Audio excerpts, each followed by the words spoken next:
Furidzira.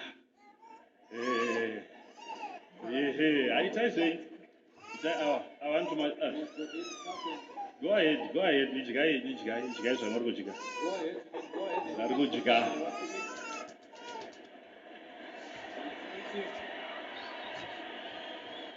So, Roman, please, this help screen. Please, can you? Izvo tikuitira kuti ukataura makakunzwa anokopa. Nyorai zvenyu. You are free to write zvamuri kuratidzwa. what you are being shown.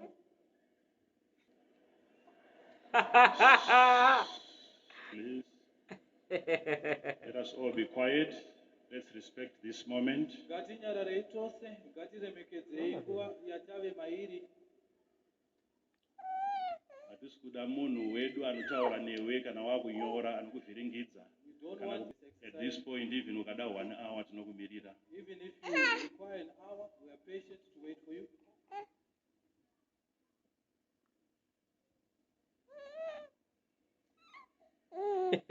What a baby. Oh, no.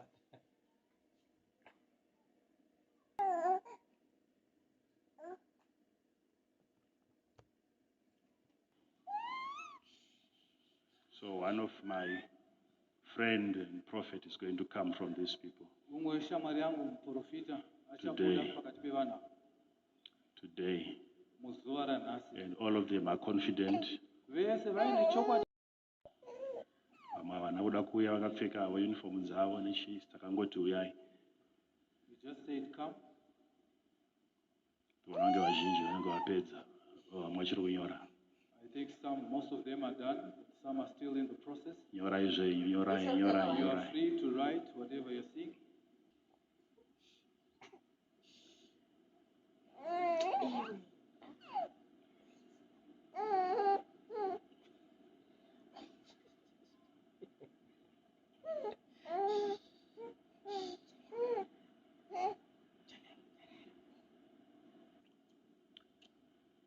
Kana muchinge mapedza zvenyu, munogona kugadzika mapepa enyu pasi pamberi penyu. Makakwidibira, muchida kwidibira zvenyu.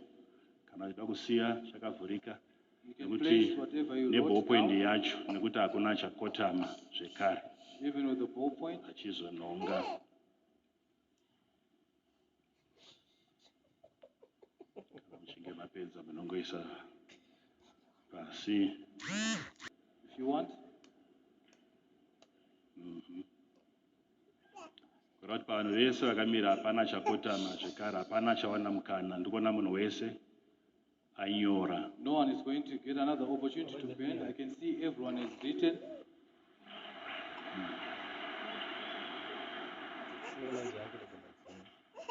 All right. So the first segment yatinoda kudhila nayo ndeye. If you wrote one thing. Who has written 3 things? You can raise your hand if you have written 3 things. Can you raise it high so that people can see? Okay, can you step back a bit? Rambai muri pamberi pemangekini enyu, mabodzi enyu, even wasuduruka. Stay in front of your board. Yananyora zvinhu zvina or 4 things. Who has written 4 things? All right, sudurukai zvenyu mudzokere kumashure zvishoma. Can you step back a bit? Dzokere kumashure. Zvishanu na tapa 5. Is there anyone who has written 5 things? 5 zvinhu, pananyora 5. Is there anyone who has written 5 things? Hapana, pananyora 6 zvinhu. Is there anyone who has written 6? Pananyora 6. Anyone 7. Anyone who wrote 7? Zvinhu. 7 things. Hapana, pananyora 8. Has anyone written 8 things? Zvinhu. 8 things. Hapana, pananyora 9. Has anyone written 9 things? Hapana, 10. 10. Zvinhu. Pananyora kuti hamuna. Is there anyone who has written that there is nothing in Okay, the trousers? vatatu. Okay, sudera got nyemashure three. zvishoma. So can you step back a bit? Vatamona zvirimo. Tapachi 11, 12. Where are we now? 12. Tapa 11. Is there anyone who has 11. written 11 items? 12. 12 items? 13. 13, 14. 14, 15. 15, 16. 16, 17. 17, 18. 18, 19. 19, 20. 20, 21. 21, 22. 22, 23. 23, 24. Gaterere. 24, let's 25. listen. 25, 26, 26, 27, 27, 28, 29, 30, 31, 32, 33, 34, 35, 36, 37, 38, 39, 40, 41, 42, 43, 44, 45, 46, 47, 48, 49, 50. Right, number iyi yaramba ichingokwira saka tichazonzwa nevaridzi. Ndanda kusvika here panumber. Was I close to the number? All right, tichazonzwa kwavari kuti We will hear from you. chikonzero ndechei. But what is the reason? All right. All right. Oro pane zvandisina kunyazotaura mushe. Or did I not explain something Pastor clearly to you? imbonzwai kuitira kuti tingoziva kuti Pastor, can you kana namba ichiriko ndinokontinya. Hanzi hazviverengeki izvo. Hazviverengeki. He said the things that are written are innumerable. There are so many. Ewa hapano tinoverenga, tinotozviverenga, Here we have the tinozviverenga. capacity to read, to count. Tinozviverenga musatityire zvenyu. We have got the capacity to count whatever you've written. All right.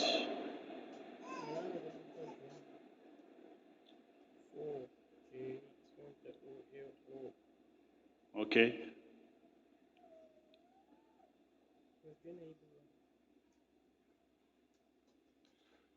Pane mubvunzo, it's just a question. Ngori mubvunzo uyu. Pane anyorawo mabinoculars. Has anyone written binoculars? Chinonzi binoculars, Something mabinoculars. called Zvese binoculars. zvinoonesa zviri kure. Things that you use to zoom things that are far off. Pane anyora. And mubvunzo, please. This is just a general question. The Mubvunzo porter- chete, I'm ndinongopa just mubvunzo. asking this general question, please. Alright, pane asingazivi anonzi mabinocular. Does any one of you not know what binoculars are? Alright. So, imi ndimi muri kuziva zvinhu zvamanyora. So you know what you wrote. Saka zvatichaita, What we'll do is tichangobuditsa chinhu pamwe chimwe chete. we are going to bring out probably one thing.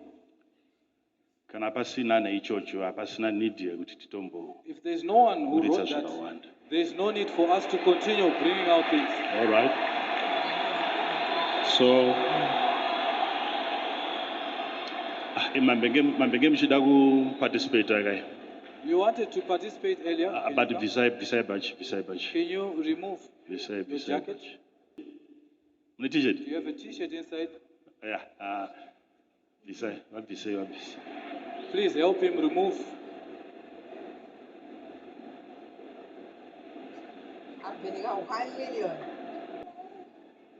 Yeah, beside ring yenyu. Including your ring, your Where are you wristwatch. going to? You can now come forward, please. Hamuna zvinhu zviri momwe. Do you have Beside anything in your your pockets? Please empty your pockets. Alright. Simudzai ruoko rwenyu, please. Can you raise your hands? Raise your hands. Fambai muchibva uko. Can Uri you walk padhuze. from the right Uri padhuze hand? nevanhu. Kuti muone maoko ake. I want you to look at his hands. If there's anything Kuti in mune his hands. chii. Is there anything Atore zvinhu. on or in his hands? Famba henyu. Muchiuya. You can walk slowly. Aboti mazibaba.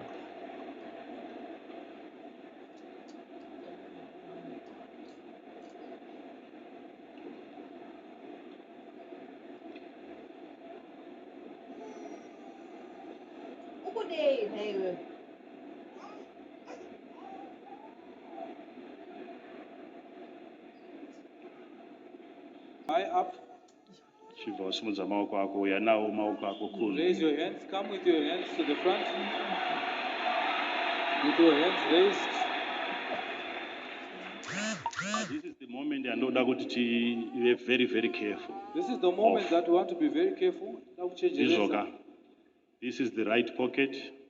Musamhanye, hapana chokumhanyira. Don't rush. There's nothing to rush. Samunesa ruoko rwenyu, unobata chamunenge mabata imomo. You put your hand in there and Mochibuditsa. Ima mukotame, munozomhanya kuda kunozo.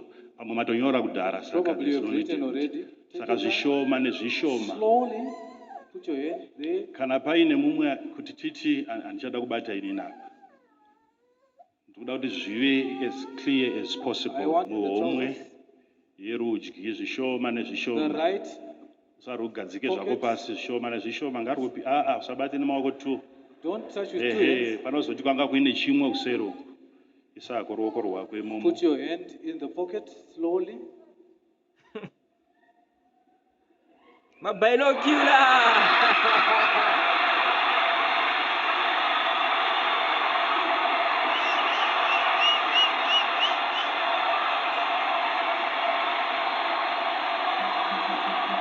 All right. Zvakanaka. Hear me. Ndinzwe. As this is not a toy. Ichi hachisi chitoy. Is a toy. This is not a toy. We can take this through the courts Unogona kuenda and they verify unoongorora proper kuti mabinoculars binocular echokwadi. eye. These are proper pair of binoculars. All right. Zvakanaka. All right. Mirai makadaro. Tichiri kuwirirana here kuti hapana anyora Are mabinocular. we still in agreement that none of Kana you kuti wanyora. wrote a pair of binoculars? Hapana anyora mabinocular here. Is there anyone who wrote a pair of binoculars? All right. Zviri kurevei. What does this mean? All right. All right.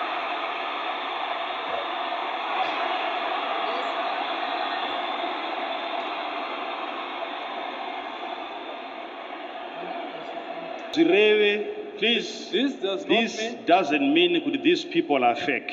kuti vanhu ava ndevenhema. I'm going to show you something. Ndichakurakidzai chimwe It chinhu. doesn't mean that these people are fake. Hazvirevi kuti vanhu ava ndevenhema. That is not the point. Chechipiri, The second thing, namba yezvinhu zviri mumu 6. the number of the things in the trousers is 6. Pana nyora 6. Is there anyone who wrote 6 things?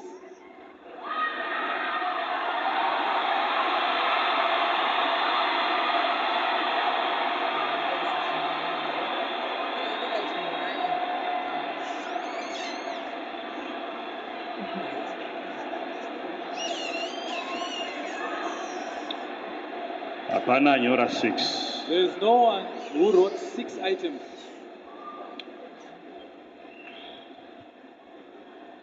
Let's look at the next thing that is going to be taken out of the trousers. Whether Simudza someone ruoko rwako zvakanaka happens to zvishoma write nezvishoma. put your hands slowly. Tichazokupai mazita azvo kana vachinge vapedza. We'll give you the names of the things after the exercise. Chisumudze tikoni. Raise it up. Tichakupai zita racho. We'll give you the name of this thing. Chiisei zvenyama. You can place it there. Right, isai ruoko rwenyu tione. Right, proceed again. Put your hand back in the pocket.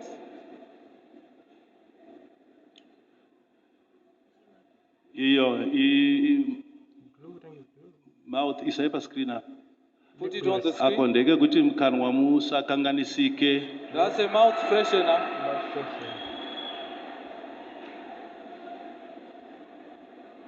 Pana akanyora wako. Did anyone write mouth a mouth freshener. freshener? Kari mugroup remishonga. Kamushonga. Hapana anyora isai pasi. May say that is fetish. No one wrote that. Isai zvekare. You can place it down, put back your hand right back in the trousers. Ana chiremba munoziva kuti chicho. Doctors, what is that? Inonzi iko. Thermometer. Pana nyora thermometer. It's a thermometer. Did any one of you write a Apana, sai thermometer? pass. None of you. You can put it down. Sai pass. You can put it down. Ngatipinde zvekare momwe.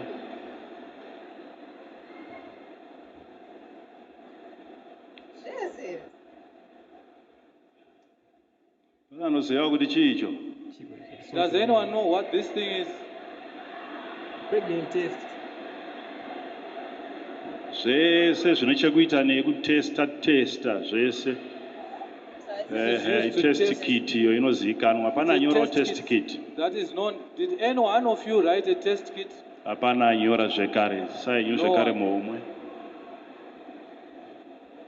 Dzosera yenyu zvekare tione. You can put your hand back in the trousers. In the pocket. Iyo nyaso kabhendesa iso kaonekwe kuti kanoshanda sei vanoziya vazi kabhende kanochikoka nepapa. Bhendesai. Pana anoziya kuti chicho. Does anyone know what this thing is? Inonzi chiko iyo. What is this? Antenna kana aerial. It's an Pana nyora antenna. izvozvo. Or aerial. Hapana. No one wrote an antenna or an aerial. Right, sai you pass. You can put it down. Right. Buritsai chimwe tuone. Buritsai chimwe futi Can tuone you bring chirimo. out something else?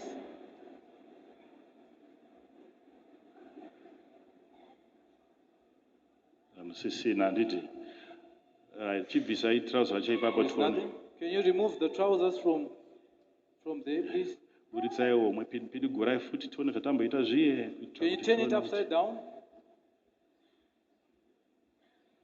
Pazvinhu zvese zvabuda umu. Of everything that came out of the pocket, Hakuna mumwe chete. there is not even one of you Aona chimwe chete. who saw any one of the 6 items. Information vamwe venyu hamuna knowledge. Some of you don't have knowledge. There are certain churches where they actually do this. These Kune mamwe things. makereke avanotoita zvatiri kuita pano izvi. Zvinotoitwa mumachechi izvo They do zvizvi. it in certain churches. This exercise we are having here. Achada kuribata bhurugwa iro. They no longer want to touch these trousers.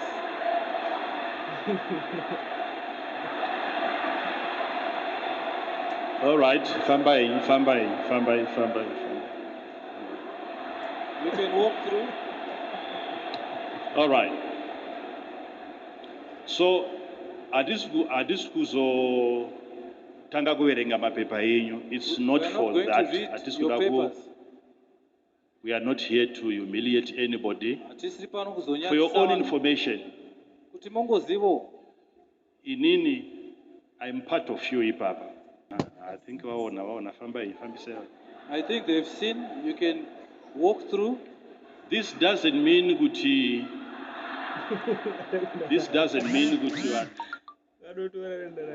vesava. So, even if I'd put one item yandatanga nayo, Kunyangwe dange ndaisa chinhu chimwe chete. it was confirmed that no one was ever going to see that. I Hapana, didn't need to put the aichiona. rest, but I wanted to increase my chances ekuti at least Ndoda kuvandudzawo kuna mukana anoona kuti zvichida anoonawo. at least one would One. see one of the items. But now what is strange, people have written things, Chisinganzwisisa apa ndechoti vanhu ava pane zvavatonyora things pasi. that they have seen, Pane zvinhu zvavanyora zvavari kuti vaona. yet those things are not here. Asi zvinhu izvozvo zvisirimo mumhangano anobvumirana nekuti tazviita nemazvo All right, pajekerere. panemi mauya maparticipata. From you, the participants, Pane reanofila kuti ndabirirwa, is there anyone who feels that they've been cheated? ndaitwa chitsotsi. There's been a trickery that has been unleashed on them. Mese muri kugutsikana here kuti zvaitwa zviri fair. Are you all satisfied that the exercise was done fairly? All right. Pane here anofila. Pane here. Is there anyone who feels All right. Hear me. probably I would want to do this exercise? Vada kuzombotraya futi. Munoda kuzombowingwa muri penyu. This gentleman wants to Muri try it pamuzinda wenyu muchinyatsoita chaizvo chaizvo. in another environment which is Huh? not here. Magetsi akuvhiringidzai. Chokwadi. Magetsi anozviita mai. The beaming and the lights confused me. Magetsi avavhiringidza zvokuti vazoaona vapedza kuti mune magetsi muno. By the beam of Vapedza lights. kunyora. It's not about kuti tinoti tabiridziro. Asi tanga tine strong belief yokuti anza yatapava. We had a strong belief that Inofana kunge iri yechi7. All right. Tine strong belief yokuti iyo pachi7 inofana kukwana. Ikasakwana pamwe tetaona we ziri. thought there would be 7 items. Asi Come again. Matukudi. tine strong belief yokuti anza yanyorwa apa yataisa. We have a strong belief that the answer that we wrote Pachi7 yanga ichifana kukwana. Saka manyora 7. Ndikuti atitawana ma object 6. we saw 6 objects. Iyi ndo yechi7. This is the 7th Iri one. baba ndeyechi7. The one that we wrote down there. All right. Imi manyora zvingani? How many things did you write? Manyora chinhu 1. You wrote one thing. Tanyora chinhu 1 chinokavha zvose. We wrote one thing. Tachida kuti that mungotarisawo anza yedu musati mashorawo kuti tanyora kuti kudi Could you- munogona kuiverenga Please read iripo our answer. pa Manyora chinhu 1 chinoti? chinokavha We zvose. wrote one thing that covers everything. Nhasi tinavo Today we have vabva from different media houses. Muri pano nhasi. people who come from different media Ndomukana houses. wenyu nekuti mune makanzwa kuti totengesa oil kuvanhu. This is the opportunity Tichidya that mari you've been told dzakangofanana nen'anga. that we sell Ndo vanhu vacho ava. So these are the people. Mundiwanirawo 1 akatenga oil. So if you can just find even one, Hatisiri kusocial media ifeya manje. even if you can find one, but not on social media, Ifeya. we're not on social media, we're live and in person. Ndatinonzi ndiri kuba mari dzevanhu vanotengesa maoil. We are stealing people's Ndo money. vanhu vacho ava. So these are the people. Chindipaiwo 1 akatenga oil. Now please identify a single one who's ever bought oil.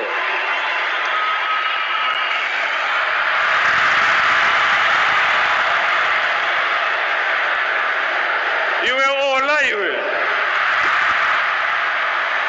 You Ola.